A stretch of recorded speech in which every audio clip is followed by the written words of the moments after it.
Rappin' with ReefBum is sponsored by Bulk Reef Supply and Ecotech Marine.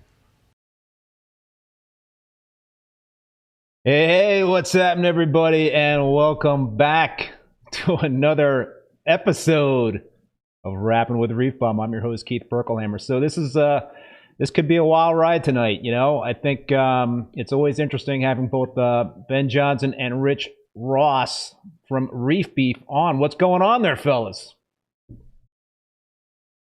Peace. Ben. Lots of stuff. Always lots of stuff. Lots of stuff. It never ends, right? Reef tanks are never ending. Ben, it's loving that hat, man. What do you got? You making some pizza later? It's my homage to Prince. I think it's raspberry. And it's more of a snood than a beret, though. Oh, yeah. Maybe you're like a Renaissance fair Prince. And I like the background. It's just kind of faded out, so it's just making you very much like an artist there. You know, I think. Yep.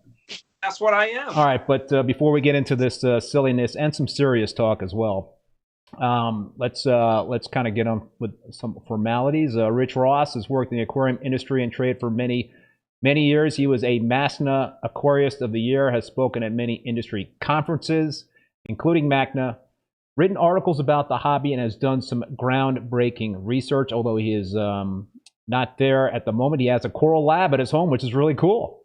Really cool. Yeah, you should have that guy on. He sounds great. Maybe next week.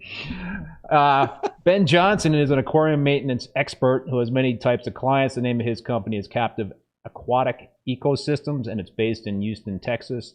Ben has also spoken at MACNA, Aquashella, and more recently at Reefstock.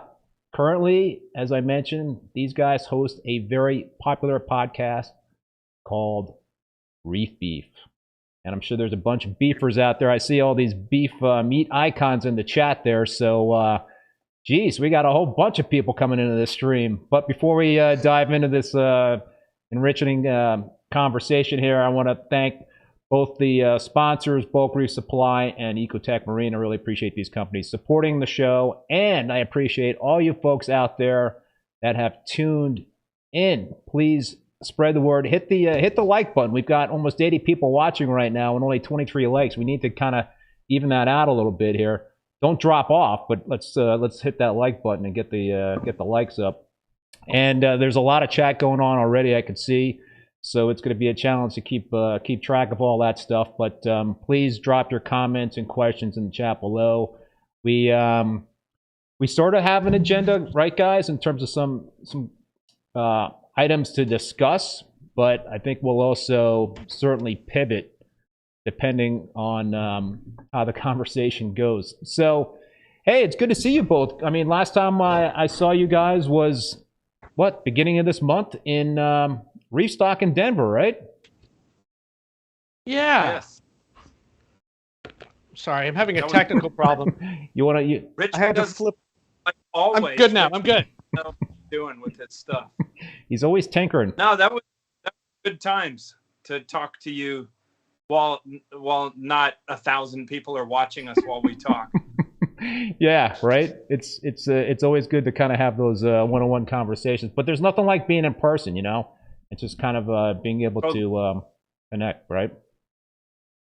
And Yeah. For the audience, Keith is a lot taller than a small horse. You know, I get that a lot. When people come up to me, they're like, you know, you're a lot taller than I thought. And it's because I'm kind of slumping in my chair here or something. Is that what's going on? Yeah. You're never Oh, standing. no. Yeah, you've got a slight upper angle from your camera. It's going down. Oh, But you yeah, also, you're right. I don't know. And you just look like a tall guy. You just do. I don't look like a tall guy. I look like a midget. His cheeks. You can just tell by looking at his cheeks. Yeah. He's a guy. And I know we're not supposed to say midget unless you're a midget, and midgets like that, but that's fine. Richard! Sorry, little. I will call my friend Arturo, and I will apologize for saying midget. Good So job. Becca Bit says He's a they're back-to-back talks, and we're talking about Rich and Ben. Were the best of Reefstock, definitely worth sticking around for and taking the late flight home. I, of course, took the early flight home, and I missed both your talks. Thanks, Keith. When are you talking next? Oh, it doesn't matter. I'm talking now. I thought Reefstock was really, really fun this year, and I hope it continues. There was definitely a vibe there of let's all go to support Windsor and to throw some respect to Jake's legacy, and the new owners of Reef Builders added a bunch of speakers at the end and brought in a bunch of people. It was so it was really great, and I thought that it was a conference that I enjoy. I always love a conference when the talks are meaty, when there's something going on, something to listen to, some information being shared. And so I thought there was a lot of talks like that this year. I came in. I was only going to come in Sunday, and then I came in Friday because I thought I want to relax and hang out with people and see all the talks. And I'm glad I did. I mean, Julian's talk on his pond was just wonderful. Just great.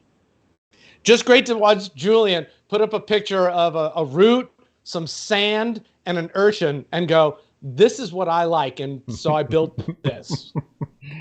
So great. Yeah.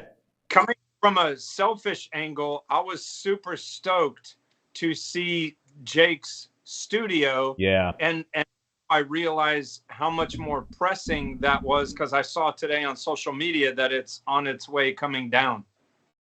Oh, really? Yeah. They're taking it down? Yep. Oh, Yep. wow. Yeah, well, right. I mean, we were all there at the studio checking it out. And, yeah, I too was very happy to be able to see the studio in person. It was just so impressive in terms of all those tanks. And, man, that's a bummer that it's being taken down. But it was great to just kind of see, Jake's work there, and Evan, in terms of putting that studio together. Those guys did a lot of hard work, and I really enjoyed that part of the the experience, my weekend in Denver. But yeah, so I mean, what stood out to you guys in terms of the studio? Richard? What stood out to me was how Jake it was. The different systems were set up. They absolutely smelled like his setups. Bare bottom. And bare bottom, and just the way the corals were placed. I mean, you walking in, if you didn't know it, but you knew his work, you would know that Jake set those up. I thought the whole vibe of the place was really great. And I hope we get something like that again. A space made to do reefing stuff, to share reefing stuff. That's a really crazy concept. What stood out for me the most was the small tank with the commensal, with the parietes, with the commensal worms and crabs. Oh yeah. Because I just love that. And then there was that one piece of Tupopora musica that I was losing my mind over. Is that the white pollen? Is that the Christmas tree rock you're talking about? The first thing I was talking about was right. the Christmas tree rocks. Right. The second thing was the pipe organ coral. What about you, Ben? I was one of the first three. I jumped in a car with Evan and some other dude. I'm sorry, I can't remember his name. And we were the first three people over there. That would be me, dude. And it was there just, yeah, were you there? I was, no, I was in the car. It was not you. You were there either right before me or right after, but it's seemed like we were the first. It took us like an hour in that car, dude. Yes. On the way back. No, on the way there. Yeah. Well then, Ben. Oh man, I might be thinking of a different place that we went. Were you drinking before? Were you drinking before we went out to the studio, or that was like 4 o'clock in the afternoon? Well, remember. No, but it was difficult. I mean, of course, he had plenty of corals that I'd seen before, but it was difficult looking at stuff that I definitely saw some weird stuff, and it's like, man, is this stuff for sale? But at the same time, it's like I knew better than to ask because, for multiple reasons, not just financial, but it's just like, holy crap, where can I get that? Well, yeah, I think they had sold a whole bunch of stuff to Andrew Sandler before that weekend. Andrew, I know Chris Meckley was out there and packing up a whole bunch of corals to ship it out to Andrews. So I think a lot of the stuff that was in the Coral Flats went to Andrew. That's why the Coral Flats were looking a little sparse at the time. There was a really fine, and you might remember this. There was a really fine red coral, might have been a type of Montipora, but I mean, it just looked like if you just touched it, it would fly. You're talking about the ACI Manila Spy. The Manila Spy, that's the coral that Jake collected. It's a branching Montipora, and it's a super bright red. Yes, and it's extremely delicate. I got a piece of that from Chris Meckley, and it grows like a freaking weed. But it's really great to have a one of Jake's legacy corals. I mean, it was cool to see a couple of those legacy corals there. The Immortal Tort was one, and I think the Crystal Experiment was another one. It's a very interesting green plating Montipora with branches that shoot up in it. So it was just very unique to see all of because Jake had some different I guess favorites versus maybe some of your typical reef keepers who get attracted to certain things, but I think Jake was attracted to the very unique and different types of pieces. So it was really cool to kind of see that stuff. Yeah, it was nice that some of that was still there for us to see that weekend. So that was very cool. Yep. So guys, man, how's the Reef Beef podcast going? You guys still having fun with it, I see. Yeah. How long is this thing going to go on for? We're going to have to see, right? As long as it'll go. I think the hard part is figuring out what we're doing, why we're doing it, and what we want to do. Because it's so easy to get pulled. I was thinking a lot about this the last couple of weeks. It's very easy to get pulled in a lot of directions. And I think we'll have a business meeting in the next couple of weeks where we kind of go, what do we want to be doing and what do we not want to be doing and how do we maximize that? But I think it's great. I am shocked with joy at how the podcast has been doing and how the what is that called? The Discord community has been doing, because we wanted to do it differently, right? We didn't want to do unboxings, and we didn't want to do all of those things. And I say that with like some horrible negative tone in my voice, and I don't mean it like that. It's just there's a lot of people already doing that, doing a better job than we're ever going to do. So there's no reason to do that for us. So we were trying to figure out a different that we knew we wouldn't be appealing to everybody, but we might appeal to enough people to make it worthwhile. And it seems like it's working. So as we want to make sure we're enjoying it, so we keep doing it. I mean, I can't. I'm not Ben's frontal lobe, so I can't speak for Ben. Before Ben speaks, well, maybe you are, but before I let Ben respond to that, Casual Reef Keeping, thank you very much for the super chat. The comment is beef bum. Beef bum. Beef bum. Super chat. We have a tiered membership that we do, and so quarterly there's a level that we call like gold level beefers, and so quarterly we give them, if you join the membership at that level, you get a quarterly call from us, either me or Rich or me and Rich, call you and talk to you for an hour, usually on FaceTime. But anyway, so I've been knocking a few of them out, and I spoke to one of our fans today in Belgium, and it was so cool. I apologized to him, even though he was like, no, because it was like me asking him a lot of questions about reefing in Europe. And, I don't know how much you want me to go into it, but man, it sounds jacked up. Go ahead. No, it's just he was talking about how their stores are going out of business because they have something, because they're, obviously with Russia invading Ukraine, the energy has gone nuts. And so they have something where you can lock in a rate and pay for like a year all at once. But there was some store that got a bill for $15,000, and it was like one of the last stores in Belgium and it closed down. And so he has to get stuff from Germany or sometimes Holland. And he was just talking about the price of energy and everything.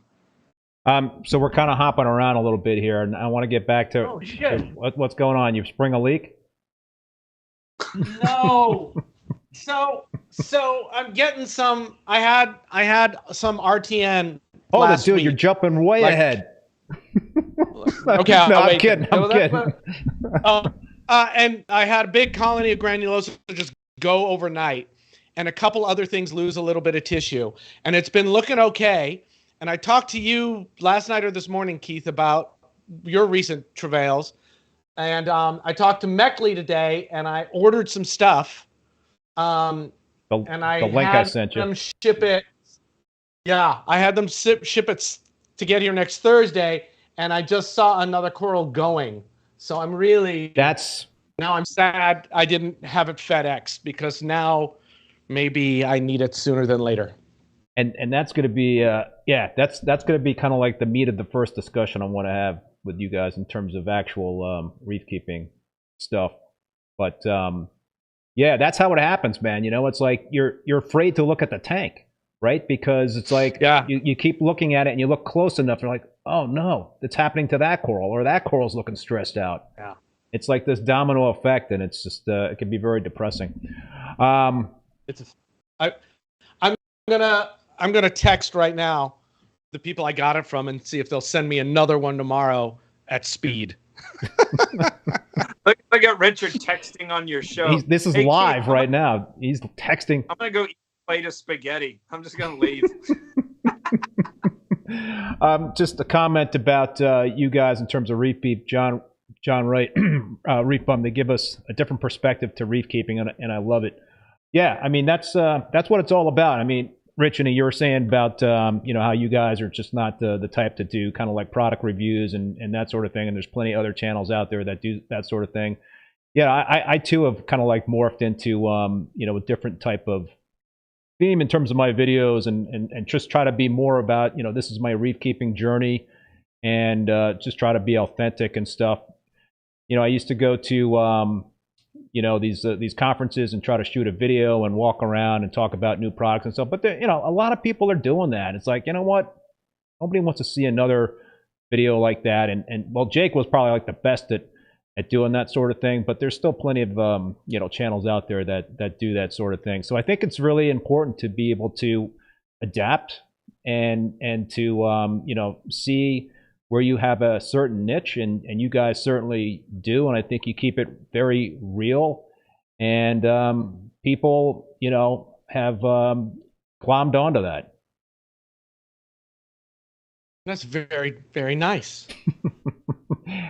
So Richard's you guys are speechless. I can't believe you're speechless. To get over it.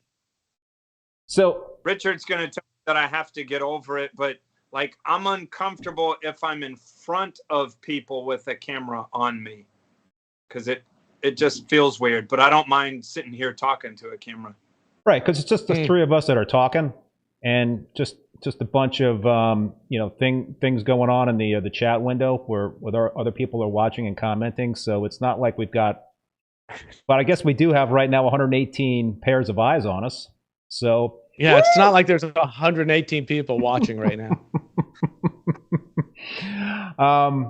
So I asked Mark Vanderwall this question last week, and you know, I was curious with him and Jake and their Reef Therapy podcast. You know, I was like, I know Jake never has a problem, you know, talking about reef keeping, and I know you guys are the same way. But I was like, did you ever like wonder whether or not it was you know, going to be tough to keep things fresh, to come up with different topics? I mean, is that what you guys are kind of, you know, going to be talking about in the near future about the show?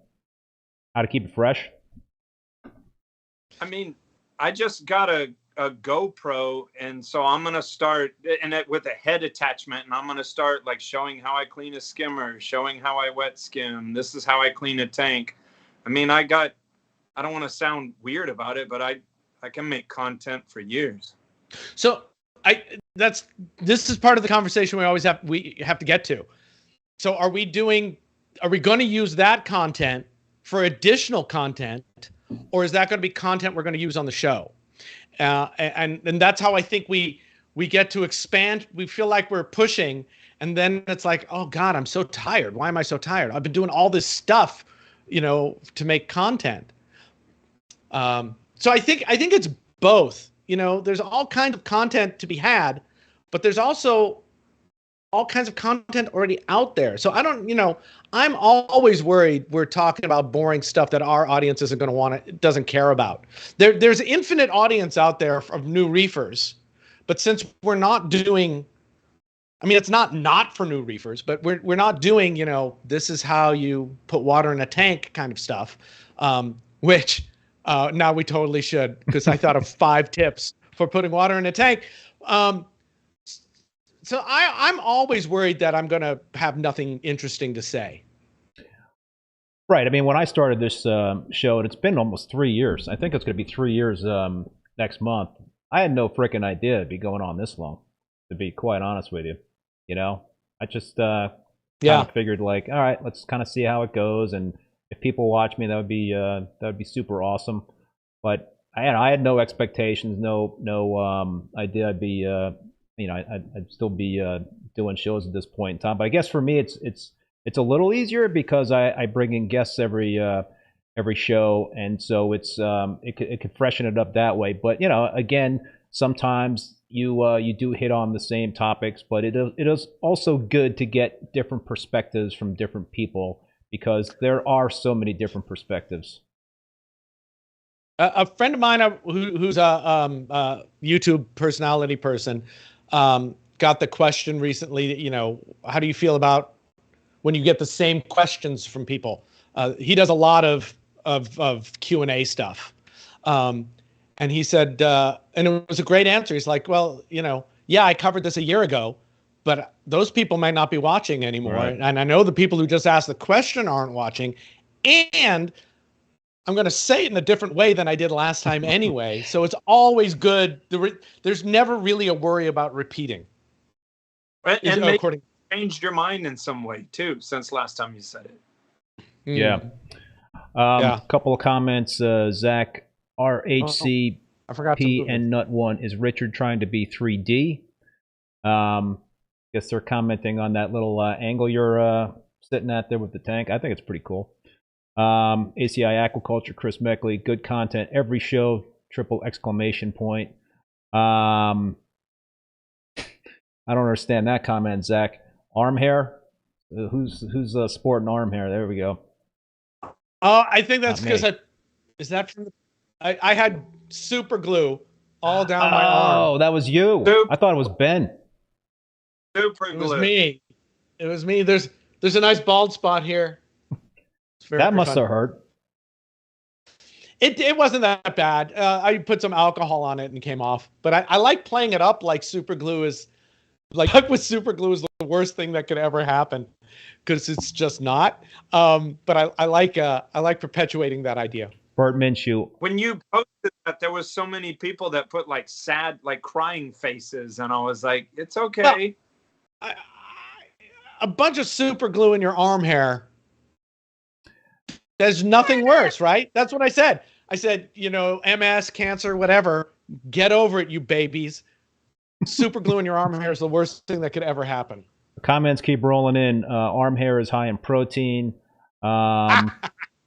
It's what corals crave. Peruvian arm hair. Fabio Yogi. Greetings from Brazil. Love you fucking guys. Keep on rocking, beefers. Hey, Fabio.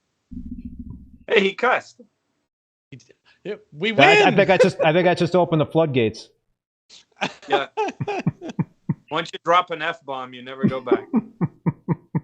Oh, can I read a comment? You guys have you have to say the disclaimer for the kids watching and all that stuff? Yeah. Here? No. What's the comment? Somebody said, Great Bearded Reef says, try dropping a frag with glue down your hairy stomach. Ask me how I know. That's fantastic, and I hope you've recovered. Or an acropore is growing off of your belly. Hey, you better just lay with your belly in the tank all the time now. Russell Muldowney, honestly, you three are some of the only consistent YouTube people I take seriously anymore. Wow. Very cool. Thanks. Why, Russell? Yeah. Why? Yeah. I think I have an idea why, but if Russell is typing, Russell can type for us and tell us. We can all sit here very quietly and watch and wait. Yeah, it'd be a great show. So, Great Bearded Reef's comment has given me an idea to ask this particular question. So, that was a very dumb thing to do, I guess, Paul, right, in terms of fragging glue with your hairy stomach and all that stuff. But you guys, what's the dumbest thing you've ever done in reef keeping? Oh, Jesus. You got an hour? What stands out? Number one. I documented on our show like 6 months or more ago. I'm a bit ADHD, but when I'm at work, I focus as much as I can because that's my livelihood. But just randomly, like 6 months ago, I just doubled the amount of GFO I was running on a client's tank, a gorgeous reef tank, and just more or less annihilated like half of the tank. And it's been on the slow path. Luckily, I get in close with my clients, and he's basically a friend of mine, but he was like, all right, let's, so it's getting there. It's close back, but just randomly doubling GFO. I mean, I've done far stupider stuff than that. It's just, I could write a book. Rich? I always ask what's the first thing that comes to your mind when I ask a question like that. So I'll go with the first. It was when I first set up a modern reef tank in like 99 or something like that.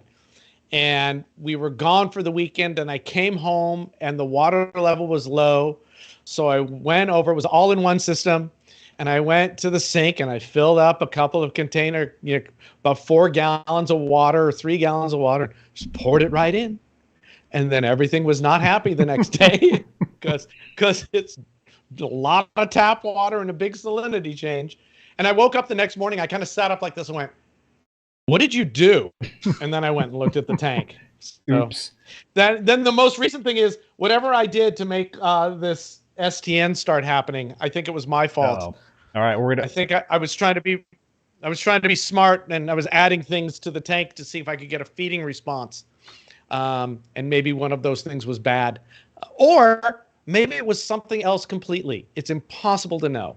Yes, and in a couple of minutes we're going to dive into that. Mark Vanderwall, what's happening, Mark? Mark! We saw Mark at Reefstock, which was awesome. It was great to see Mark. Absolutely. My dumbest thing ever was so years ago, near the beginning of my reef keeping career, I went to a local fish store, and they had a beautiful display tank. It was a mixed reef, but heavy SPS in there, and it was gorgeous. Beautiful, gorgeous. So I started talking to the owner, and I was kind of trying to get a little information in terms of how he runs the system and all that stuff. And I noticed that he was running metal halides, and he had taken the lenses off. These were mogul bulbs. I think they might have been 400 watters. I can't remember exactly what bulb they were. So he had the lenses off of the fixtures. So and he's like, yeah, I do that so I can get more par. More the corals can get more light penetration. And I was like, oh wow, that's a great idea. So I went home, and I had a fixture that was had HQI bulbs in it. And for those of you that know metal halide HQI bulbs, there is no UV protection on the bulb itself. The lens is the UV protection. So I removed the glass lenses from the fixture to try to increase the amount of light going into my tank.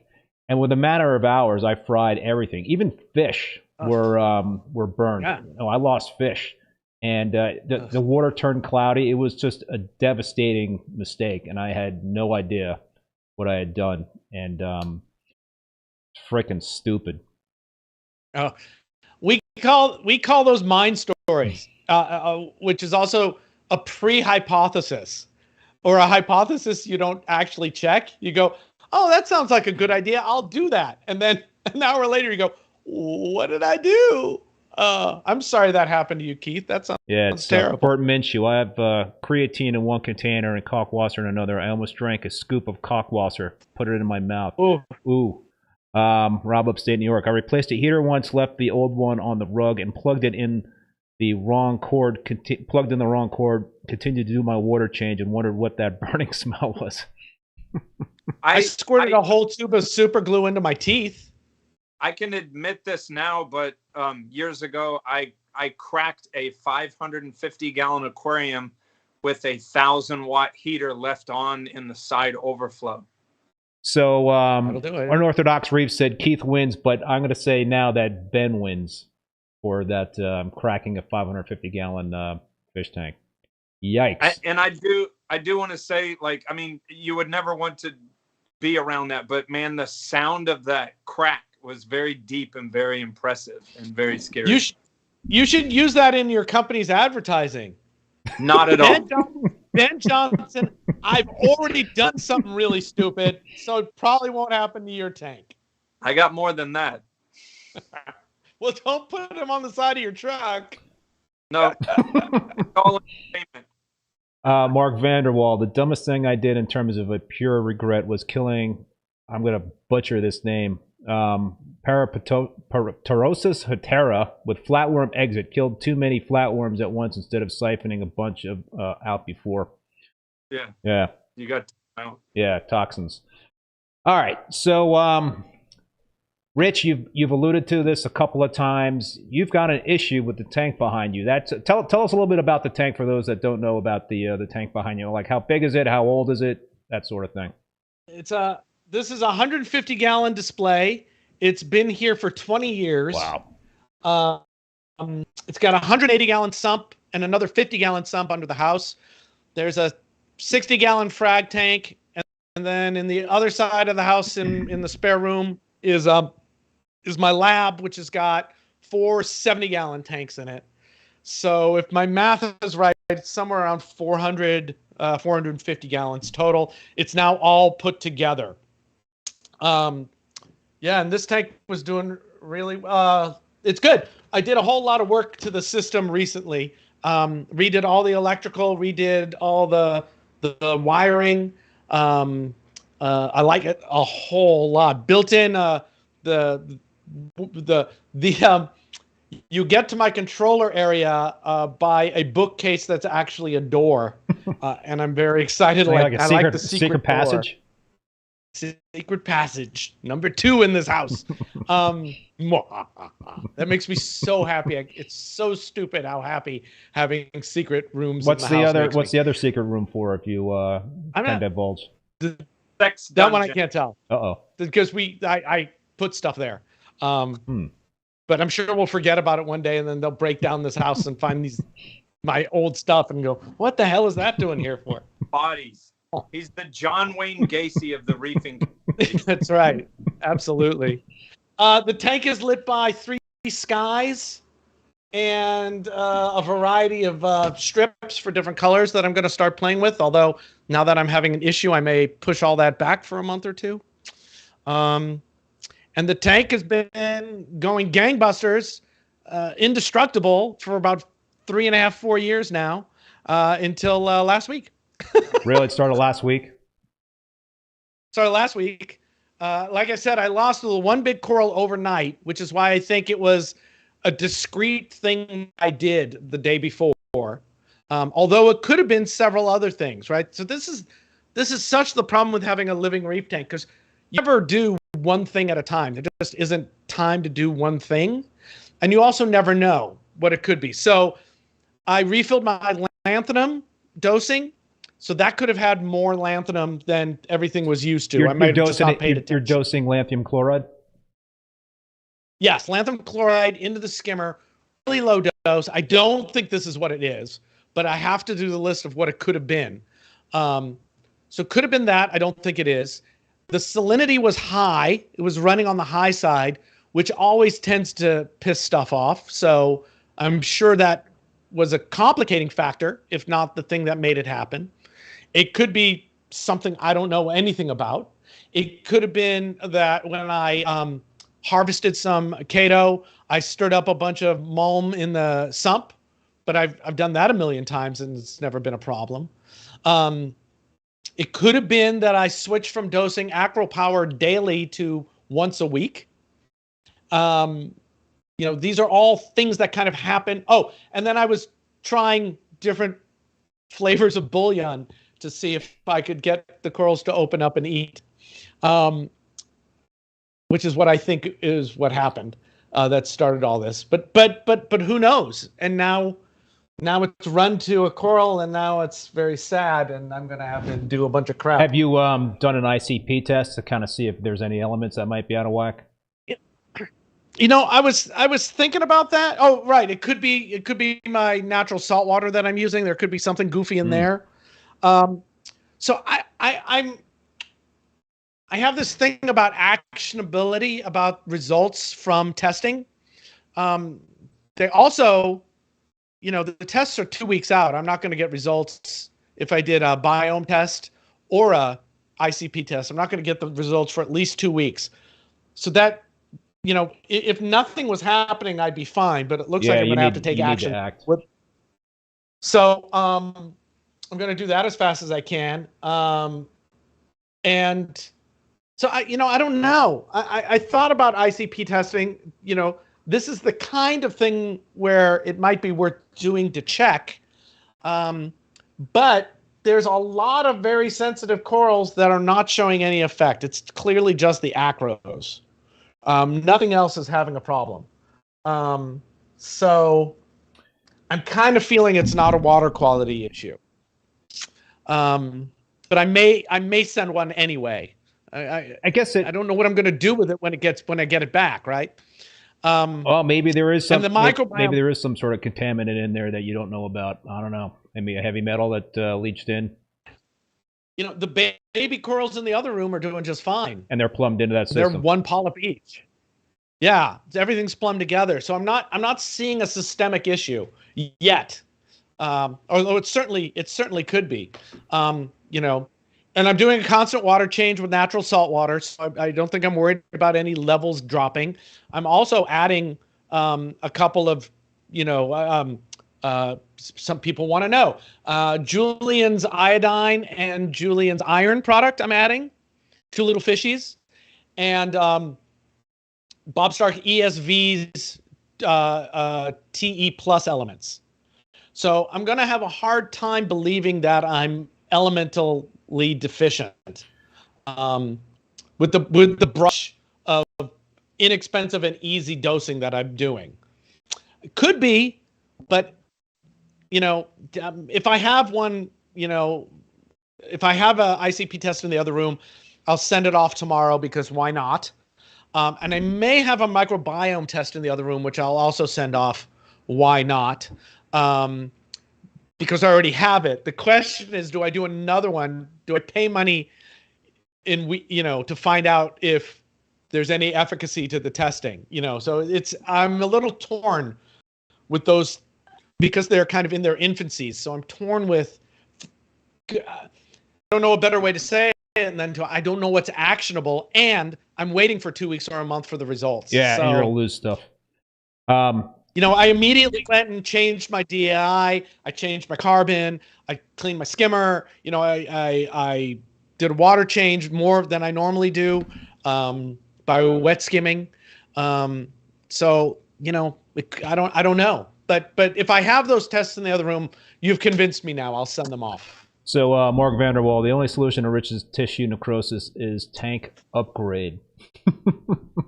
Throw in the towel and upgrade that tank is what Mark is saying. Oh, man. What is that thing, that tank teardown thing? No, don't even say that. Because somebody's already joking about that. Because it's 20 years old. We got a lot of comments here that they're trying to help Rich out here. Oh, I'll shut. I'm sorry. I'm not used to live streams, so you shut me up. No, I shouldn't have shut you up, but you got to talk. I'm sorry to interrupt. What's that, Ben? I don't know what I was saying. No, it's like this running joke with Joe Waiulo. Like anytime he's talking about something in his tank, and everyone's like, "Did you try it down?" It's like, yeah, Joe Waiulo doesn't know how to run his own tank. Yeah, I run ozone too. Did the Bert Minshew? Did the arm hair fall into that tank system? Maybe that's the issue. Totally could be the arm hair, not the chicken bouillon. The arm. We're getting a couple of comments about old tank syndrome. You don't think it? I mean, who knows? You don't know what it is. You really don't. It could be anything. And so this is the really, is it old tank syndrome? I don't think I'm in the cycle of the system being old. I haven't cleaned the sump in 8 or 10 years, but I don't do that except every 10 or 12 years because I go, maybe I should clean this. The tank is getting an 8-gallon water change a day. There's not a lot of sand. I'm having a problem getting my, could it be a flow issue? Could be a flow issue, but I doubt it. So yeah, this kind of sleuthing is the most aggravating part of reef keeping, because we can't just point. We have to kitchen sink. We have to use our guts, and we have to make a guess. Which is why I reached out to you and I reached out to MACNA about some treatments, and looks like I'm trying to do that because it's spreading quick now. Thank you. But that's the thing. You can't comment. You can't freak out. You can't freak out and start going, I'm going to do this and I'm going to do that and I'm going to do this. I've been watching it for a week, laying plans and doing the diligence of, is it this or is it that or is it this? Everything I can figure out. And I wish we were at a place in our testing where I could send off just an elemental test and be confident in the results at a tiny resolution that would help me tweak things. And the same thing with the aquabiomics testing. I wish it was fast enough so I could go, okay, there is clearly a correlation here. I should act. We're kind of doing our detective work as like a forensics lab instead of, trying to. We're the forensics lab, not the ghosts, not the NCIS. So that's the worst analogy I have ever tried to make. That is so bad. Sorry. Let me interrupt you there, Rich, for a second. Scott Olafin, thank you so much for that super chat. The comment is rest in peace, clean. I'm not sure what that means. Maybe it's an inside joke? Yeah, rip clean. Oh, rip clean. Yeah. Okay. So, Rich, my whole, the issues with my tank were kind of, they started very slowly. It was like over a few months. One day I noticed there was a little STN in one acro, and then maybe a couple of weeks later, it was like another acro was STNing, and then maybe like several weeks after that, I had an RTN event. I was like, whoa, that's really weird. And then I just kind of like was looking at the tank, and how you could look at corals, and you're like, you know what, something is just not right with that coral and this coral, and then the STN events like started to accelerate. And so I also called Chris Meckley and we talked about it. And he's like, man, I think you got a bacterial issue. I think whatever was the cause of it, my theory was maybe it was extremely low phosphates because I had a couple of zeros popping up on ICP tests. So maybe it was the very, very low phosphates that were a cause of it. I also went away on vacation, and before I went on vacation, I dosed a lot more of the bacteria that I typically dose on that tank because I wanted to, make up for the time that I was not going to be there with that bacteria dosing. I also upped my amino acid feeding before I left, and I also doubled down when I came back on both of those things. So maybe that was partly the reason why I was having issues. I don't know. I was just kind of guessing. That's all we could do at this point. But right. So go ahead. I just remembered something though that's gonna inform me a little bit. This coral here, I love doing that on shows like this. Is some kind of red acro I got from Mark Paletti. It about 4 months ago had a bubble in the tissue. When acros do that, the tissue comes away and then there's a bubble underneath it. And then it spreads a little bit, and then hopefully it does what this one did, which was open, go to the margins, and stop. That's what it did. So I'm thinking it's just a time, probably, maybe, could be just the time bomb of kind of infectious critter in there that just built up, and maybe my salinity gave it a moment to get more excited.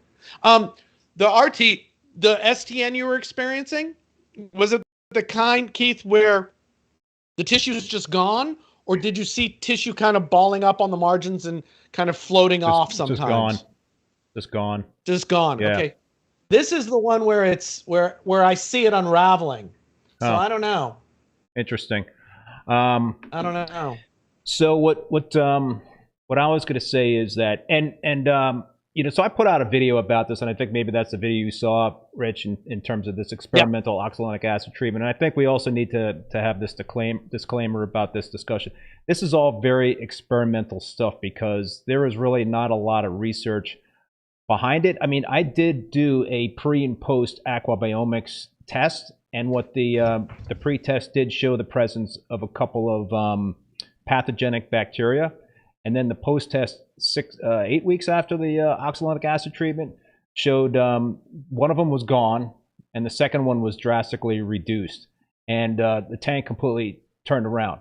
But I'm just one case. I know it's worked for Meckley, but I think it's important to emphasize to people here that, hitting the tank up with antibiotics is that's a big deal, right? Because if you keep hitting up a tank with antibiotics, then the bacteria in there could build up some resistance. The bad bacteria could build up some sort of resistance, and you get like this super bacteria. I mean, Rich, you're the scientist and all that stuff, so I'm sure you could do a lot better job than me describing what I'm trying to describe. But I think you described it great. Down the drain too. I couldn't hear that. Not to mention even you dumping that down the drain as well. Yeah. Right. Right. Right. Well, that's the issue that worries me a little bit more.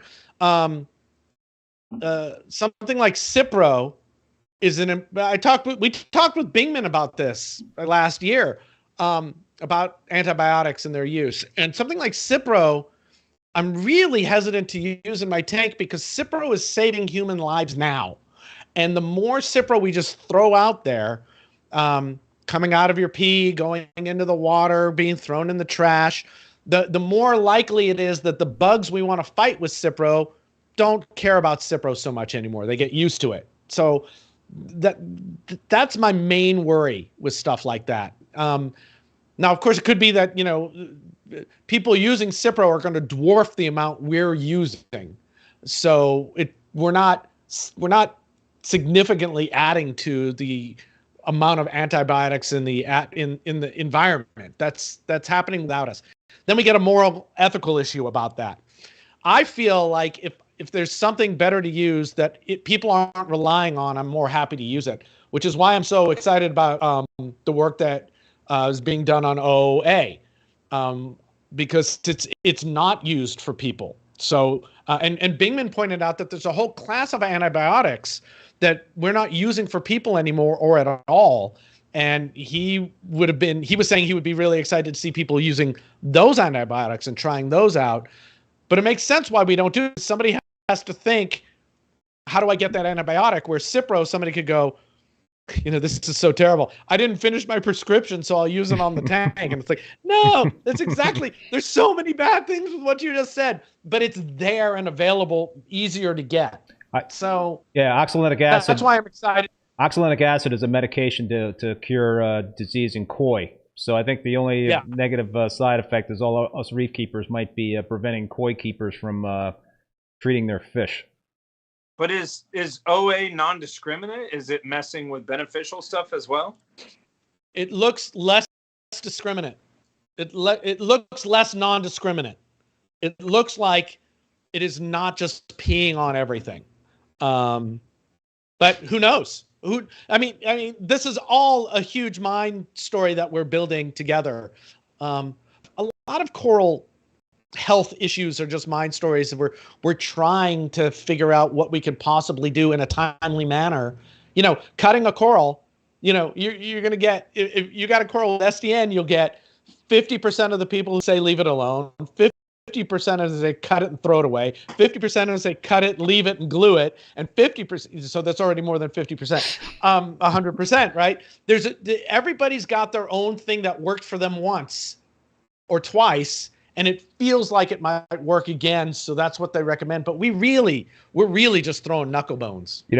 Personally, whenever I have an STN episode, I always say to myself, all right, maybe you can glue the stuff that's starting to peel away, or just leave the colony alone. It's a beautiful colony. I don't want to like yank that colony because it would just upset the whole look and feel of my tank. But like it seems like 99% of the time for me, I need to yank that colony and act quickly to frag it up or save a big chunk. And during my episode, my recent episode, I did that. I mean, I left some colonies in there too long, but I was able to save frags from everything except I think the one colony that RTN'd. So it's yeah. But like you said, everybody has a different experience on that. Yeah. What was Trevor Hiller? I'm a nurse, and we struggle with antibiotic resistance now. It's a problem across the board, but we should at least talk about using antibiotics responsibly. Yeah, we were talking about this in the Discord, and then I'm going to stop and let other people talk more. And I love my analogies, right? So one of the analogies here is like, well, people using Cipro is 100,000 times more in the environment than us using Cipro.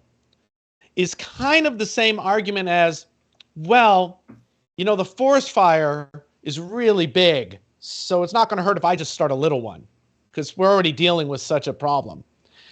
And I don't, ethically and philosophically, I don't know what the right answer is. I don't. I'm compelled all directions. Now clearly, if it would be like, hey, they're murdering people out in the streets, so I'm going to run out there and kill people because I'm not significantly, they're probably going to get killed anyway.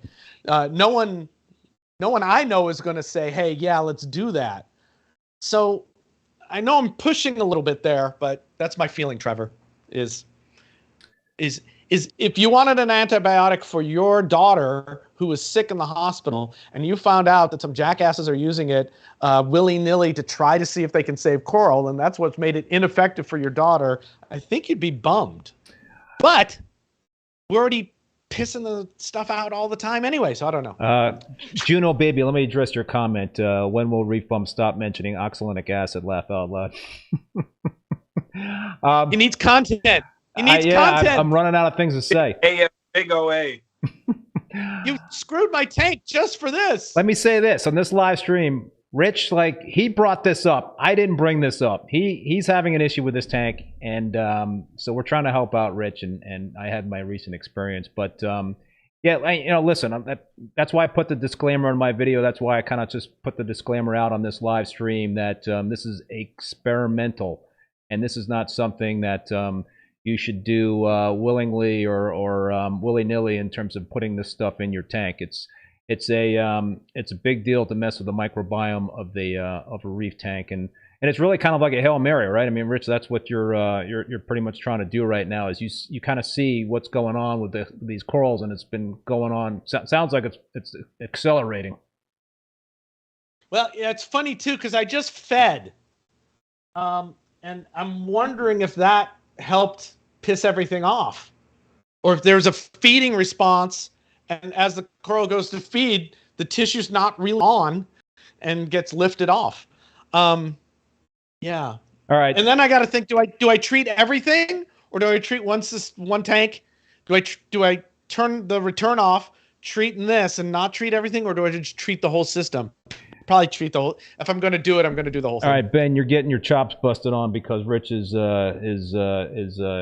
all the talking here. So we're gonna let Ben do some talking here in a. What did they say? Did they say, does Ben get to talk? Ben is doing a great job letting Rich talk. Yeah. My question for you, man, is so you service a lot of tanks and what have you, and I don't know how many tanks are have SPS in them and stuff, or maybe it's torch corals that have the brown jelly disease. But how do you handle that sort of thing? I mean, obviously you've got maintenance accounts and you've got people that look at a tank and they see shit dying and stuff. That's the second time I've sworn, by the way. Then it's on you, right? So what you don't have a lot of time for experimenting. And it's also a little tricky because I will see your tank once a week or every other week. So there's there can be times where something just shits the bed and all you're seeing is the skeleton. not left with any, action. And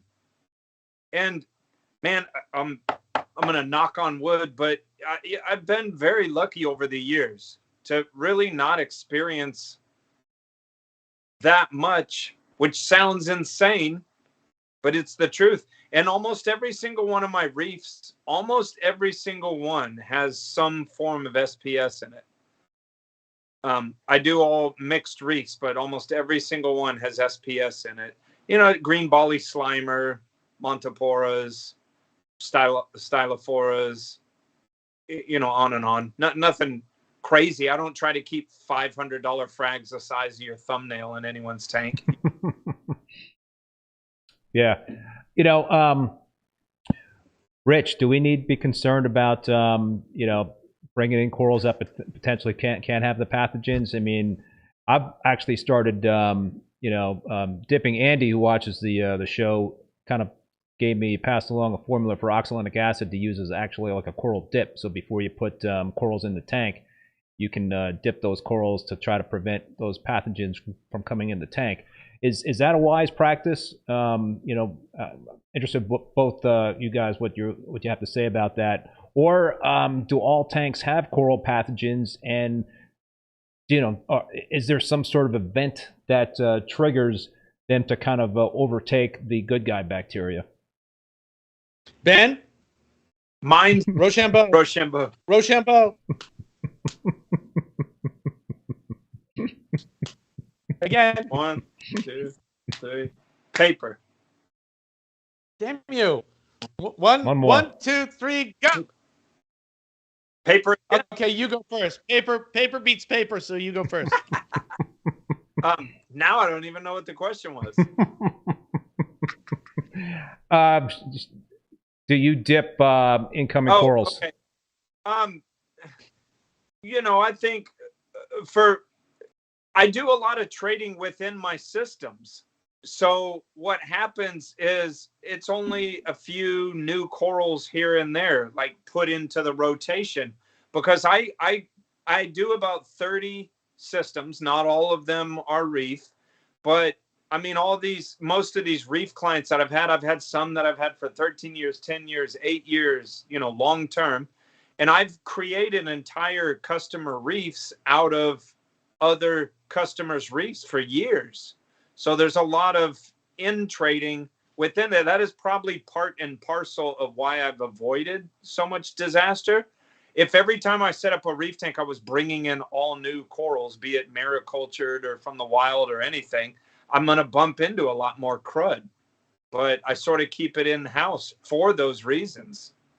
I think I would do I think my thing of choice would be either Polyp Lab has something made out of potassium salts, or there's Coral RX, or Tulo Fishy's, Revive, the stuff that smells like Mop and Glow. Yep. Using something like that. If I bring in a coral that's from outside of my systems, I would give it a quick dip. But do I think that's, going to solve everything? Like, obviously it doesn't. And sometimes I worry about stressing stuff out more than it needs to be stressed out. Yeah, for this, this could have been introduced by the elegance coral I put in there 2 months ago that drew away because it was shrinking. It could have been from the corals that I spawned that I got in September, because I didn't dip those when they went into the system. So it could have come in with them. But the question was, do dips work? They probably do something. I think like most of the stuff in the hobby, we have to be that we're not wearing suits of effective armor. We don't have force fields. We have things that can help. So, dipping new stuff as it comes in, a moderate dip that's not going to stress the coral out too much can't do anything but help. I did want to point out just one thing, because I'm seeing this a lot now. People, Ellery asked if these mysterious RT and SDN are more prevalent, or are we just focusing more on the finer problems? I don't think anything except for adding nitrate and phosphate to your system, is really all that new.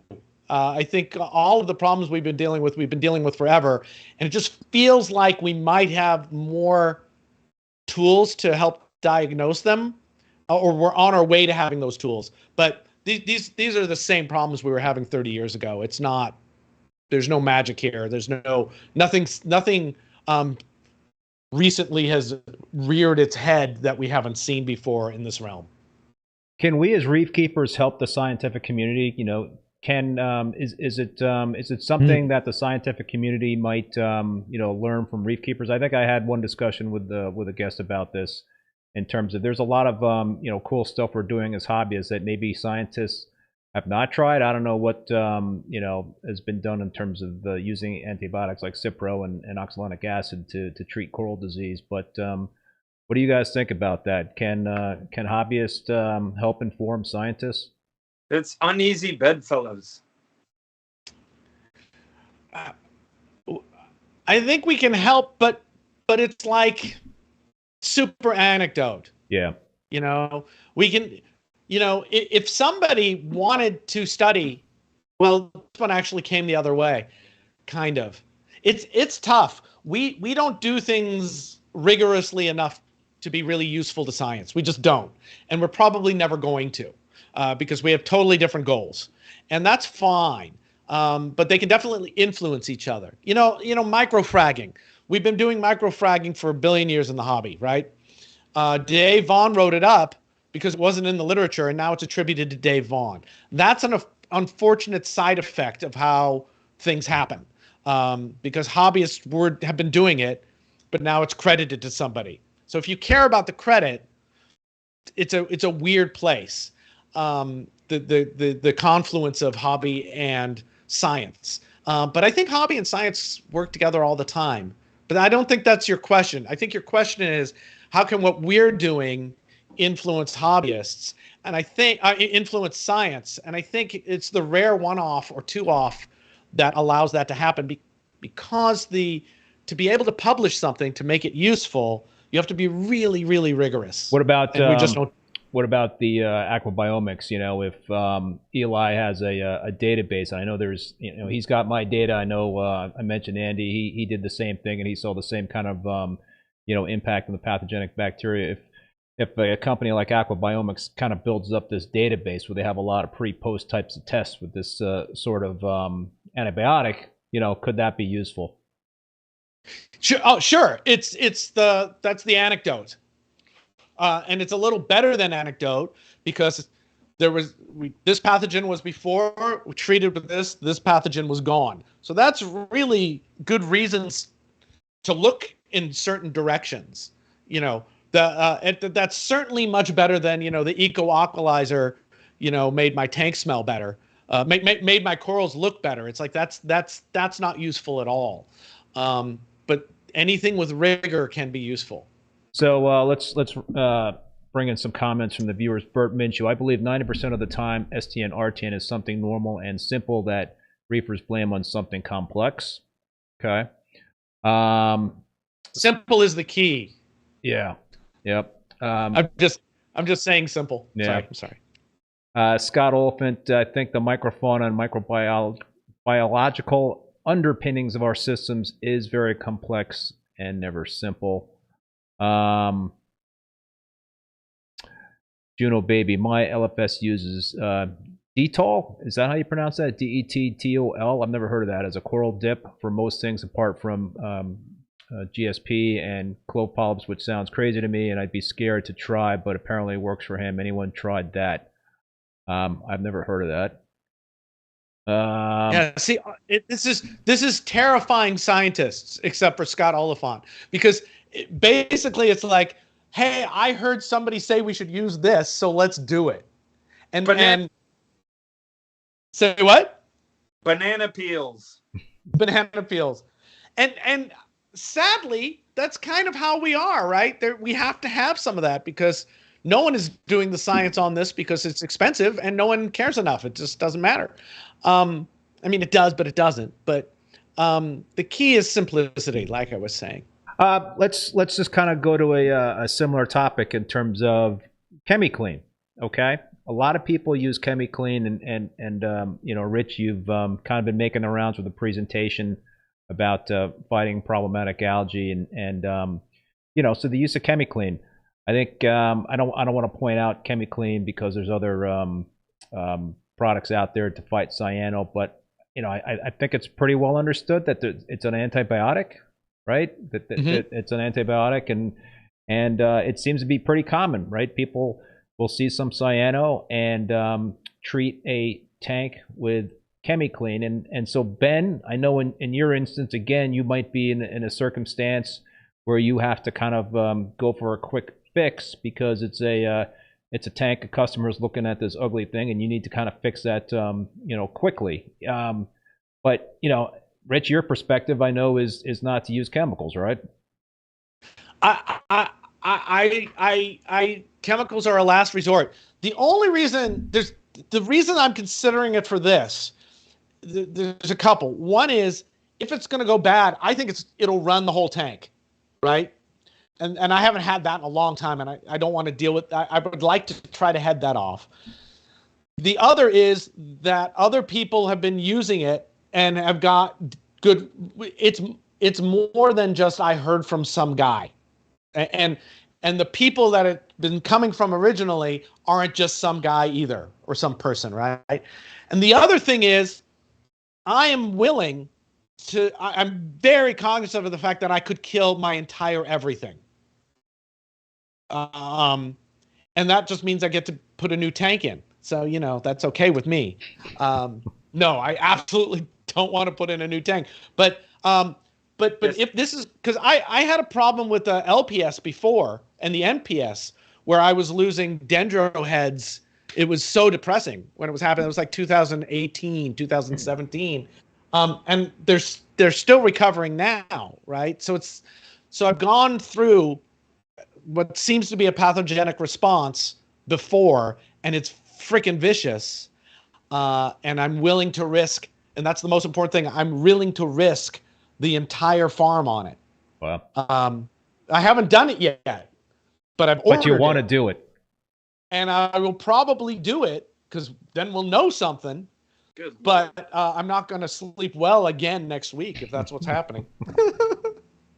So Ben, is ChemiClean something that every now and then you have to kind of pull out to treat a severe problem? Is that something that you've ended up doing at times? I used to use it in the past, and Lord knows I've used it for the better part of 20 years.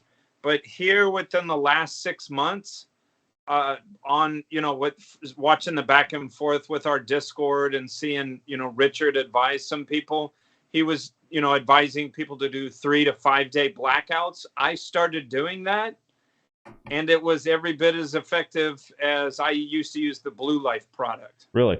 And so that's what I do now. I'll black out people's tanks. I do 3 days, but I remove as much as I can firsthand and then do a blackout for 3 days. And I've just gotten to the point, like, why in the hell would I use antibiotics when I could just black out a tank for 3 days? It's been extremely, and don't forget, when I'm talking about messing with tanks, I'm a person that messes with multiple tanks every single day. And I've now done this many times in the span of 6 months, and it's been every bit as effective for me as a chemical. So if I guess my question to you though, Ben, is if you haven't like figured out what the root cause is of the algae issues when you do the blackout, and I did a blackout a number of years ago when I had dinos, and you know, they came back. You know, it wasn't like cyano, but I guess my question to you is that do you really need to find out what the root cause is of that algae issue before doing the blackout, or you know, will that come back? I mean, so I always want to figure out why something went sideways. I mean, because then, you know, sort of my client doesn't care, but for me, as problem solving, it's not enough if I solve the problem. I want to know why that happened so I can learn and avoid that next time. But you know, again, these are biochemical processes, and it's not like when I leave the client, I quit thinking about it, but it's just, there could be so many reasons. And part of me, after doing this for so long, like, I don't give a shit why a client's tank had some cyano. What the fuck, kill it and move on. Like, because I have found over the course of 25 something years of professional aquarium cleaning, there's not a tiny handful of reasons why cyano shows up. There could be 1,000 different reasons why. Yeah, and I've been battling it for a few months now. And Rich, I cornered you at Reefstock in the hallway at one point. That's right, you did. and I was like, I was peppering you with questions, and I knew you wanted to get to the showroom floor, but I just kept peppering away in terms of the questions. And you did mention a 5-day blackout to me, and I still haven't done that yet because I'm nervous about the impact on the corals and the stress it would have on the corals. But try a 3-day first. Right.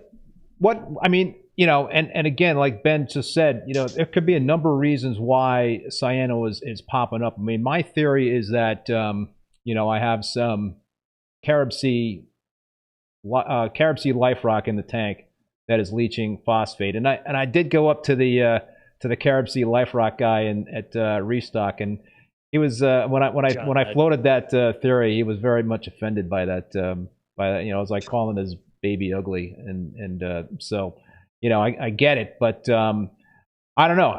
I guess my fear is that I black out the tank, but I haven't figured out what is causing the issue that it will eventually come back.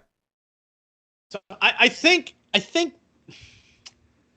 been thinking about this a lot, actually, in the last few months. I think the cause of cyano in your tank is that there's some cyano in your tank. Actually, I could just stop there. And for whatever reason, it got established. And then you watched it for a while, and then it got more established, and now it's harder to get rid of. So it feels like there has to be something wrong to make it grow. My feeling is that cyano is absolutely in all our tanks all the time. Right. I think sometimes it finds a locality that's got local building blocks. I don't want to use the word nutrients. It's got local things cyano need that the cyano can get very easily in that one spot. But I don't, and diatoms or cyano could burn through that stuff and then no longer be able to survive in that spot. But I think generally it's just that your tank is a war zone. And on the micro level, it's absolutely a war zone. And everything is always fighting for real estate. And it's always in flux. I never thought I would say this, but I've been saying that dishes, when I was depressed, I realized that the dishes were never done. And in my head, I thought I could finish the dishes. And you can, but you know what? In 5 minutes, there's more dishes. And I think we have this zeitgeist idea about reef tanks that like we can set them and they will work. Yeah. And I think that's the biggest lie we tell ourselves. It's not a lie, it's a delusion. They always need work and they always need something. Doesn't necessarily mean you have to do something crazy like I'm about to have to do, but you're always looking at stuff and kind of shepherding it along, right? Because it took however long for the cyano to become a problem for you. It's probably going to take that long for you to deal with it. Yeah. Because you've got to change something in the environment that makes it unhappy. So that's my babble about causes. I don't think you can change your nitrate level or your phosphate level and have a meaningful. I think there's some outliers that report that they have it. I have to say that now when I say things like that, but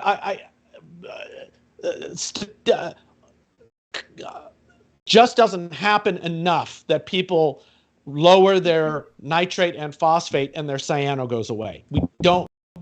I have not seen enough stories of that success to make me think that it actually. It's also important to start dealing with it as soon as you notice it, and don't get to plague proportions. What about so Bert Minshew is bringing up an interesting point. that I had in my notes to talk about, and commented that's why it's so important to not dose bacteria in an established tank or kill your bacteria with products. So I am currently dosing both of my systems with bacteria. Both established systems. Can dosing bacteria drive an algae problem? My understanding in terms of dosing bacteria is that those bacteria are going to help reduce. They're going to help consume nitrates and phosphates. So, in essence, that should help you because you're lowering nutrients by dosing bacteria. But, Rich, I know in your talk that is not necessarily going to be an answer to your problems in terms of trying to drive nutrients down to solve an algae issue. Ben was going to say something. I want to give Ben room. Thank God. So the most important thing you can do is ignore Ben. Yes. No, you gotta, for all this exciting talk, you gotta realize that we're pulling on strings that we just don't fully understand, period. End of sentence.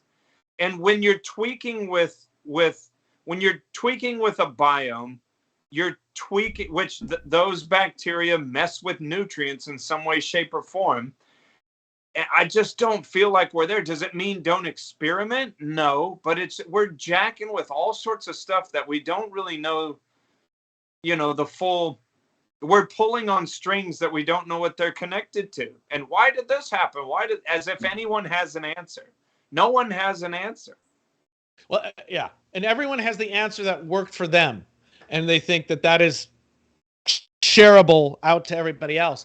I think there's a fundamental nugget in there, Keith, that I wanted to get back to, which is that that I can't remember it now. God damn.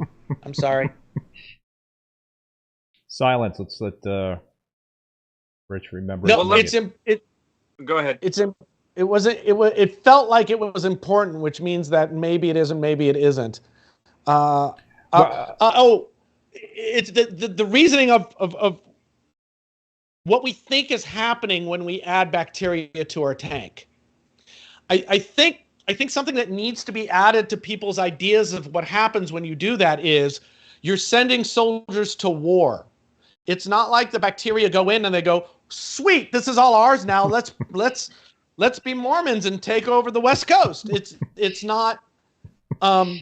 Sorry, that was really just a Book of Mormon reference, not an actual Mormon reference. I understood that completely. I'm sorry. Okay, good.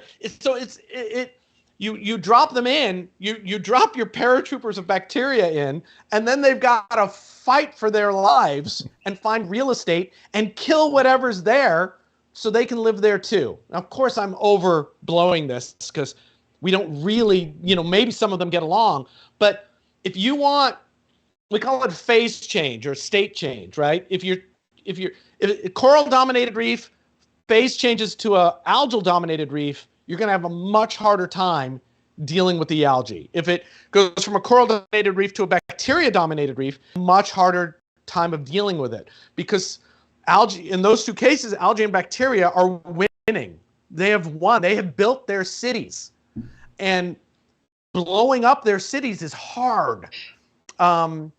So I think of it as when you're adding bacteria, you're adding something that might fill a niche that's not there already, or it might fight something and kill something that was doing a really good job before that you don't know about, or it might just lose. So that's the little bit of it is what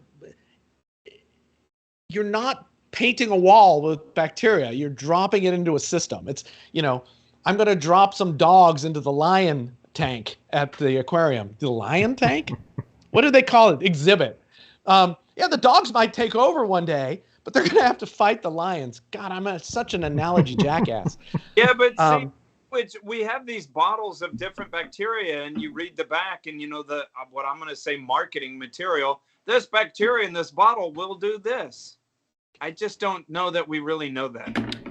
We don't. Or that it's that simple. It's not that simple. It's not. So it's not, and we don't. So maybe I should be thinking about a 3-day blackout and cease and desist on the adding the bacteria and see what happens. You know, let me say that I, even ceasing and desisting on you adding a bacteria which has been affecting your tank in itself might cause changes that I don't think like cease and desisting on adding a bacteria and what do we got next week? I think these are long-term changes because these bacteria affect your nutrient levels and Lord knows what else, and you're just not going to get the answers right away. I've been saying in the talk that I've been shopping around that I don't like when you add stuff to your tank because you're trying to develop stability. And every time you add more stuff to your tank, you're throwing the paratroopers into the battlefield, and there's going to be stuff that's going to happen. They may just get killed. My gut, which you should not trust, says that that's what's happening. I think it's really hard to add enough bacteria into an existing system to change the state of the population of those bacteria. I think doing it over time maybe, but I'm also talking out my butt. We just don't know the answer. I just want people to be aware that it's not what Ben was saying. It's not simple. It's not easy. And we don't really understand. We're just starting to learn, which makes us super dangerous. We got super dangerous with GFO. We got super dangerous with phosphate when we were able to not only test for phosphate, but we could do something about it. So now we can test for all kinds of bacteria, and we can definitely do something about it. But we're getting into a scary zone where there's a lot of noise and not enough signal. It feels I think something like aquabiomics. It could be super crazy like 5-10 years from now that we're affecting strains and putting in this when it becomes actionable. But it feels like we're talking to Siri like year one and expecting her to our house. It's not there. It might be there. Yeah. But I think that's great. Everyone's acting like we are there. We're not there. Yeah. And we need some kind of scale. So it's great to say, when the AB stuff comes back with your balance score and your diversity score, which is what people are talking about a lot now, that's just for tanks that they've tested. So when they say average, it's important to remember that means the average of tanks that they've tested. And I would only hesitate a little bit to say that I think most of the tanks that they've tested are ones looking for problems. So I don't know how typical they are representative-wise. And we also have no idea what the quote-unquote success of the tank is. We don't know what it looks like. We don't know what kind of animals are in it. So qualifying all of that's really, really hard. And we're not there yet because we have no real way of communicating that information to science. I was just talking to somebody this morning about, are you good at surveys? So I was thinking maybe we could do a big survey and get some useful information and then massage all that data. But that's a whole lot of work. So sorry, Ben, I cut you off. See, Keith, this goes back around to where like, hey, can the hobbyists help out scientists? I feel like scientists listens to stuff like this and just want to eat a pistol. They would be involved with it with a 10-foot pole. Yeah, I mean, there's just so many variables in play, and I think Rich said it before that there has to be much more rigor, right, in terms of the data that we're just kind of throwing out there, and people might have certain results from aquabiomics like myself, but there's just every reef tank is different, and it's very tough to kind of like line things up. It could be different bacteria, pathogenic bacteria that are being maybe impacted by an oxalic acid treatment versus another. I don't know. I mean, right? There's just so many things out there that are unknowns, and that's why everybody should use extreme caution when doing this sort of stuff, because we just don't know a lot about it. Yeah, if I do this, and it looks like I got a text that the stuff will be here on Saturday. It's a Hail Mary. It's a full-on Hail Mary. I am not happy at all about what might just happen. I am kind of excited though, because all right, if I'm in this situation, we might as well see if we can get any useful evidence. It'd be very interesting if I just dose this one tank. You know, some of the people who've done stuff like this say it stops the RTN in its tracks overnight. So maybe we'll see that. But yeah, it's fully a Hail Mary pass of someone with 40 years of experience willing to burn it all down.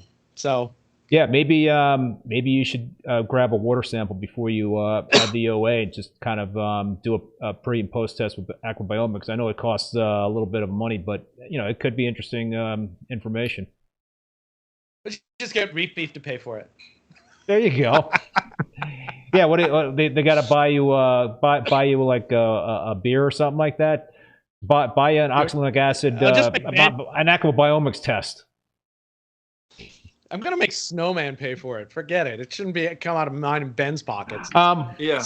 Another question for you both: the use of UV sterilizers. You know, Ben, is that something that you have installed a lot of your customers' tanks? I mean, over the years, sure, but you know, not in more than a decade. I'll usually put one if I'm doing a fowler, a fish only, just because why not? On a reef tank, I think right now in my garage I have 8 Aqua 57-watt sterilizers just sitting around that I've taken off of systems or whatnot. And if anything, I'll put them in a configuration where I could take them to the client and set it on their sump temporarily. Just, again, as a Hail Mary. But running a UV sterilizer on a reef tank constantly, not a fan. Rich, let me just thank Rob upstate New York. I forgot to thank him for the super chat. The comment was, I think, back when I was dropping the F-bomb. Swearing is fine, laugh out loud. Sorry, Rob, I forgot to acknowledge that super chat. Rich, so UV sterilizers. Fan, not a fan? I'm not a fan. I think they take a lot of work, and I think most people don't do the work. I mean, if you like making sure that those quartz sleeves are clean, great. For me, I just after I broke the first quartz sleeves trying to clean it, and then broke a bulb, and then just got frustrated with the whole thing, and then took it off and didn't see much of a difference. I don't know, but some people swear by them. It's really hard to tell the efficacy of a thing like that. We know what it does on a small level. It's really hard to tell what it's doing on a macro level on a full-on system. So I don't know. That's where I think, what does your reefing philosophy tell you? What do you know about it? What do you think about it? What do you think it's supposed to do, a UV sterilizer? How do you think it's supposed to work? How do you think it's going to impact your system? And what are you looking for to support all of that in your own head? And then if you want to do it, I think that's a great idea. I think putting it on because somebody told you, that just benefits whoever sold it to you. And go ahead, Ben. The thing is, once you've been doing this for a really long time, I mean, I've been doing this professionally since the mid-90s, and it's funny. I could look at a snapshot of anything I've ever felt at any given time, and you could have caught me at some time saying, oh, you definitely have to put a sterilizer on a tank. And it's just, over the course of 25 years, I think back at things that I insisted on before, and I chuckle now. Yeah, keep it simple. Yeah, I never used to run UV on my systems, but now I run UV 24/7 on both systems, and so the reason why I'm doing that now is one is kind of like a preventative measure for dinos in case there is the free floating variety, and I did have a big outbreak of dinos on my peninsula tank a couple of years ago, and the UV definitely killed them, which was great. I guess the other thing that's in the back of my head is that perhaps it could help with some sort of waterborne fish pathogens. I don't know how effective that is, but I mean, you know, I do know that it is impacting the microbiome because I do the microbiome test every now and then, and there are certain bacteria that come back that you know, we know are being killed by the UV. Well, you know that just important qualification there. You know that the bacteria is changing and that you're running UV. I don't think you can say that the UV, that we know that the UV is doing it, unless you've done something more robust than I'm thinking of, which you may have done, because in somebody in your position who's growing coral for a living, or for just, never mind, I'm not going to say that. Go ahead, man. I think, or for loose joints. I would, you said, if I were doing it as a business like that, I don't think I would not be. I think I would be running UV, because that change, all of a sudden it matters to your bottom line return. Any problem like this, if it's not a hobby, is a problem. Right. I'm pointing behind me. What's going on here? And since I'm not selling corals, it's a different thing. So, yeah, I mean, what you know, and MACNA wanting to do metal highlights and pH, absolutely. Most hobbyists, I think, it just doesn't make much of a difference. Yeah, I mean, this is, I'm sorry, Keith. This is where it scares me when earlier stage hobbyists conversations, and it's not like I'm saying you can, no one's gatekeeping and saying you can't listen to an experiment with this stuff, but these are the things we talk about, and then you get, you know, people like, oh no, should I run my pH razor thin? Should I be worrying about aquabiome? Should I, you know, dude, you don't even know what alkalinity is. Why don't you get that down? You know. Yeah, that's why scientists tend to look at hobbyists like this. Yeah, I remember when I first started with cephalopods, I had to work really, really hard for the cephalopod researchers not to think I was an idiot. And you know, they came at me with the stuff that we all go after new cephalopod people with, and I just answered. I was like, this is what I'm doing. This is why it's more than just me having a laugh with this. And these are all the things I'm trying to do, and this is how I'm trying to document, and tell me what I can do better. And they went, oh, okay. You know, and then, you know, 8 years later, I had a paper published with them. So it can happen, but oh, that's a good point. You're the hobbyist who wants the scientist to listen to you. You have to do some work. yeah. Yes. I mean, it's when people come to me about coral spawning and they go, hey, how are you running your lights? And it's like, well, you haven't even read any of the stuff out there on this. You know, that most of the stuff is out there. So if you're going to talk to a scientist about corals, find out what they do, read one of their papers, and make sure you know some stuff that they already know, so they know you're not just going, should my alkalinity be 16? I don't really know what alkalinity does. There's no conversation there. Yeah. There's a lot we don't know. I mean, these are very advanced conversations that we're having here. You know, I mean, I think it's, you know, reef keeping can be very, very complicated, and there's just so much information out there. And I think a lot of times people are just kind of grasping at straws, and they might just kind of grab onto something that somebody mentioned, like what we mentioned in this conversation, and might just kind of hone in on that. I mean, I've done that. You know, I've kind of done that. I think it behooves us as hobbyists to do the work, to do our own research, to do you know, the due diligence before acting on something, maybe on a whim. And you know, obviously, Rich, you're you know, you've got a very you know, you got the scientific background. You've been doing this for an extremely long time, and you know, knowing you wouldn't just you know, willy-nilly just start doing something that you know, you didn't fully believe would help turn it around. I mean, like you said, it's a Hail Mary. I also did put chicken bouillon in my tank, so you know, we all start to play. But you know, like you said, I was, if that's what caused us, I'm very surprised. But I did do that. But I had good reasons for doing it when I was doing it. But the question is, have you been peeing in the tank? not pee. There's not enough bacteria in pee. Oh, man. We got the closed mouth laugh out of Keith. J. Brian Mines, a lot of information, a lot of brown belts there to hand it out. Yeah.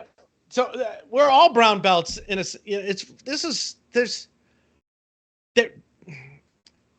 this is hard what we're doing. It's hard, and we don't really know what we're doing. We have these nice broad strokes of the science to be able to keep these animals alive, right? But most of it is it's like, making a souffle. Making a souffle is hard. You can't just you just can't follow a recipe. So, we don't all agree on what to do, and we don't agree on best practices, and we don't agree on anything. And there's all these different schools of thought. And I think all you can do is make yourself as educated about what you think is happening in your tank. If you can answer your own questions about what's happening in your tank, I don't care what the answers are. I just care that you can answer them. And then you do what you think is the right thing to do for your tank. Champion Lighting and Supply, again, you have a gross disregard for animal safety. This is nothing but anecdote. Todd. Hey, Richard, could you explain the brown belt phenomenon for people? Oh, when I was doing martial arts, and we did it for a long time, and we started sparring, and sparring can get dangerous. And the thought is that the most dangerous person to spar with is either a mid-level brown belt or a new black belt. A new level black belt often feels the need to show what they know. A mid-level brown belt is absolutely trying to show you that they're as good as the black belts are. And they are going to push them ways that are going to hurt you. So you have to be careful when you spar a brown belt. Brown belts are the most dangerous people in the dojo. And in a sense, almost all of us are brown belts. There's nothing else we could be. There's some people who have had a butt ton of experience, right? If you've been around for 20 years doing this and set up more than one tank, if we're going to get to belt levels, I would call you a black belt. A 4-year or 5-year hobbyist who's pretty good, they are just starting to know what they don't know. And this used to really piss me off in black belt land. It was like, no, I can know what I know as a black belt. This whole idea about, black belt is just like your new white belt. It's really like that. Everything's really like that. You just don't know what you don't know until you get to a level where you can go, oh man, I don't know anything now. But I know all this, but I don't really know it because I know what I don't know about all this. It's tough. And explaining it's really hard too, apparently. And that's also sort of Dunning. I was just going to make a comment. Rob's B. Reefs, I'm a brown belt, but it's a sharding thing. You're wearing your belt in a really interesting place. Yes. But that's also Dunning-Kruger. Yeah. It's harder for us, though, because there's so much nobody knows. We're all just hoping. That's why so many things work. My theory about why all the different methodologies work is because it doesn't matter. As long as you're doing something regularly and looking at your animals regularly, it's probably going to work. If you're trying to set and forget it when you don't really have a feel for how your tank works, you're going to have problems. If you only pay attention to your tank every 3 months, you might have some problems. So all right, so let's put a bow around this this live stream. What do you guys think of the big main takeaway in terms of our conversation tonight? How would you sum it up? I didn't talk enough. I didn't talk enough. I like the thing that we said about thinking about what you're trying to accomplish by adding bacteria and what may be actually happening when you're adding that bacteria. I thought that was, I don't think I've ever said that out loud before, or maybe even thought it before. I thought that was I think that's really interesting. Ben has no real answer. Yeah. He's just the jerky. Things just aren't that black and white. Just because a bottle says that this bottle does this, or this bottle even contains this, it's just not that simple. Yes, I think as hobbyists we have to be very reserved and kind of aware of what we're adding to our tanks, and the simplistic approach to reef keeping really does work.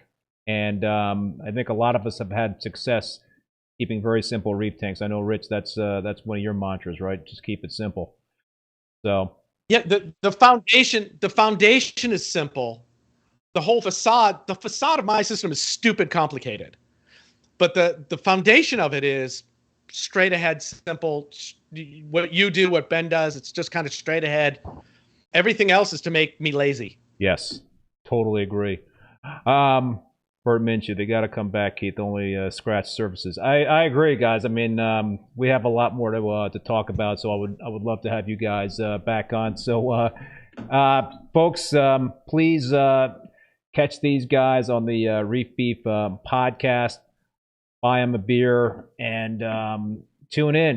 You can find them on YouTube as well as all the podcast platforms out there, right, guys? Yeah, much appreciated. Yeah. Thank you, Keith. And if I lose all my SPS, I'm going to place an order with you. Well, I kind of, if that happens, then I'm going to kind of feel a little responsible. But, it's... I'll take Yeah. Luis, thank you so much for the super chat comments. Ben, next time the bartender offers tequila to Rich and he whines, grab him by the scruff. Great meeting you guys at the Reef Beef or Reef Builder Studio. Had fun making drinks for you guys. Got to get Keith to drink some now. Oh, okay, Luis. He was the bartender. Yeah, he was trying to. He was. Those drinks are awesome. I think I actually did have a drink or two, Luis. It was. Eventually, I think I had one of the margaritas, but then there was like some special concoction that made me very nervous to try. So, you know what I'm talking about? Yeah, that was really fun. Yeah, that was really fun. Yeah. That was great. Thanks, Luis. All right, guys. Listen, thanks for taking the time for being back on the show. Love to have you back on again in the future. It is always a lot of fun and educational as well. So I also want to thank both Bulk Reef Supply and Ecotech Marine for sponsoring the live stream, and also want to thank all you folks out there for tuning in, contributing to the chat, asking questions. It was great. Also want to thank Paul, the moderator, who's also the president of the Boston Reefer Society. Please join and support your local reefing clubs. They are so important to this hobby. And I also want to let you all know that all episodes of Rappin With ReefBum are available as podcasts on Spotify, Apple Podcasts, Google Podcasts, Stitcher, and Amazon. My next Rappin With ReefBum live stream will be next Thursday, April 6th at 7 p.m. Eastern Standard Time with reef keeping legends Julian Sprung and Charles Delbeek. So that should be another great show, another great conversation. If you want to check out the full upcoming schedule of guests, please visit reefbum.com under the YouTube section. Till next time, be safe and be well. Later.